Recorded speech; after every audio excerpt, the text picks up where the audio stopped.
আসসালামু আলাইকুম। উম্মিস কিচেনে আপনাদের সবাইকে স্বাগত। আজকে আমি আপনাদের সাথে শেয়ার করতে যাচ্ছি লইট্টা শুটকি ভুনা। প্রথমে আমি তেল দিয়ে দিলাম।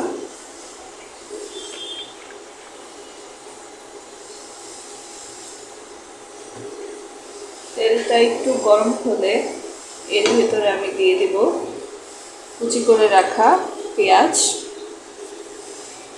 এখানে প্রায় 1.5 কাপের মতন পেঁয়াজ কুচি আছে।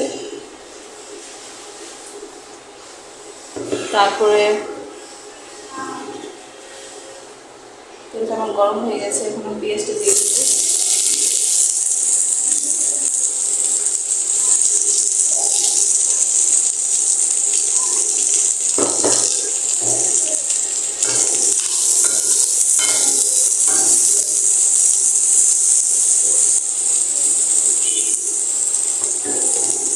এখন আমি দিয়ে দেব কিছু রসুন, 2টা রসুন কুচি করে নিয়েছি।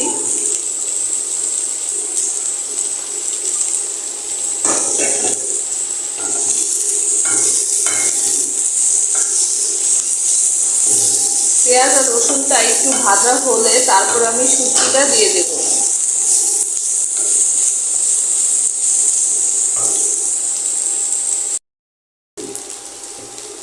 পেঁয়াজ আর রসুনটা হালকা ভেজে নেওয়ার পর এখন আমি দিয়ে দেব শুটকিগুলো। শুটকিগুলো আমি কেটে হালকা গরম পানি দিয়ে ভিজিয়ে রেখেছিলাম।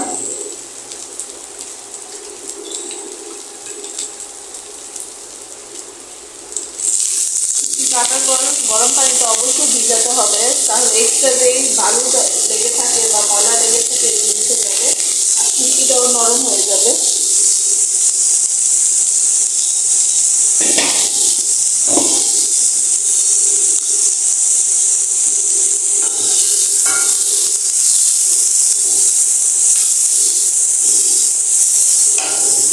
আমি ঢাকনা দিয়ে ঢেকে দেব, এতে পেঁয়াজটাও নরম হয়ে যাবে, রসুনটাও নরম হবে।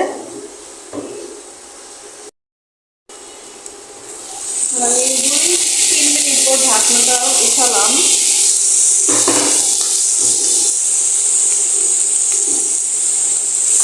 আবার নাড়া দিয়ে দেব। তো পেঁয়াজগুলি একবারে ভাজা ভাজা প্লাস নরম না হয়ে যাবে, এটা কন্টিনিউ ঢাকনা দিয়ে ঢেকে আমি ভেজে নেব।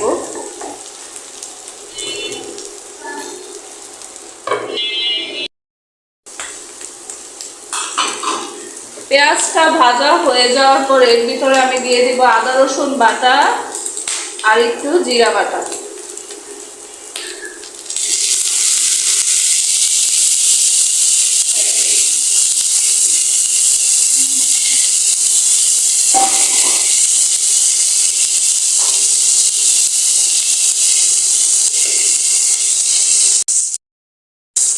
আমি সামান্য একটু পানিও দিয়ে দিলাম। এখন আমি মশলাটা একে একে সব মশলাগুলো দিয়ে দেব।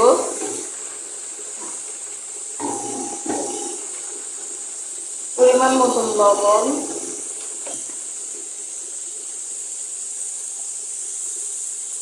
1 চা চামচ মরিচের গুঁড়া,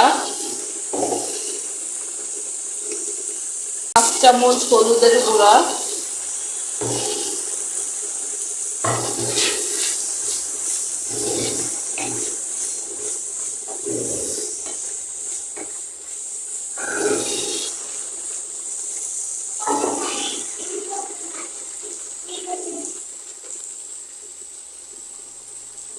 পানি দিয়ে দেব।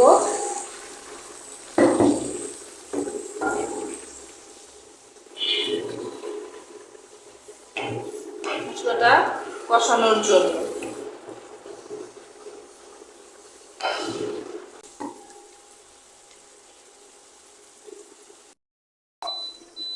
মশলা যখন কষে যাবে এর ভিতর আমি এখন পানি দিয়ে দিব।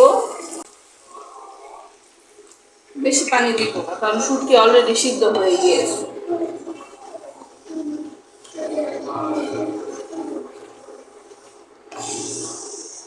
নাড়াচাড়া দিয়ে এর ভিতরে আমি কেটে রাখা কাঁচামরিচগুলো দিয়ে দেব। এখানে 5টা কাঁচামরিচ কুচি আছে, যে যার মতন, যে যতটুকু ঝাল খেতে চায় সে অনুযায়ী। আমি ঢাকনা দিয়ে ঢেকে দেব 5 মিনিটের জন্য।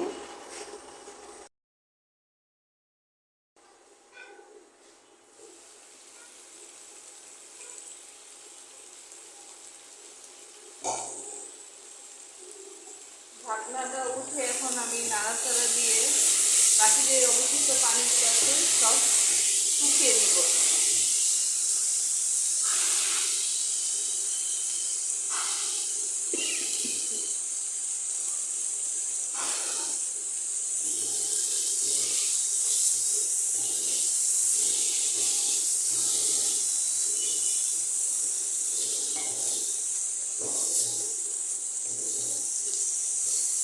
আমার শুটকির বোনা, দইটা শুটকির বোনাটা প্রায় কমপ্লিট। এখন আপনারা চাইলে এটার ভিতরে লাস্টে নামানোর আগে ধনিয়া পাতা দিতে পারেন, কিন্তু আমি শুটকি ভুনাতে ধনিয়া পাতা ব্যবহার করি না।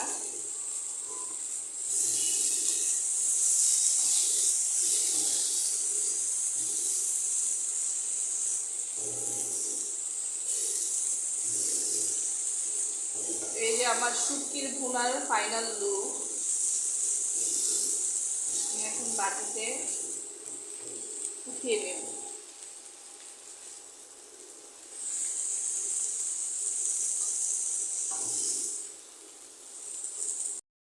শুটকির রান্নার ফাইনাল লুক। আর আমার মনে হয় শুটকির রান্নাতে সরিষার তেল ব্যবহার করলে এটা টেস্ট ভালো আসে। তাই আমি সবসময় সরিষার তেল দিয়ে রান্না করার চেষ্টা করি। সবাই আমাকে সাপোর্ট করবেন, আমার জন্য দোয়া করবেন। আল্লাহ হাফেজ।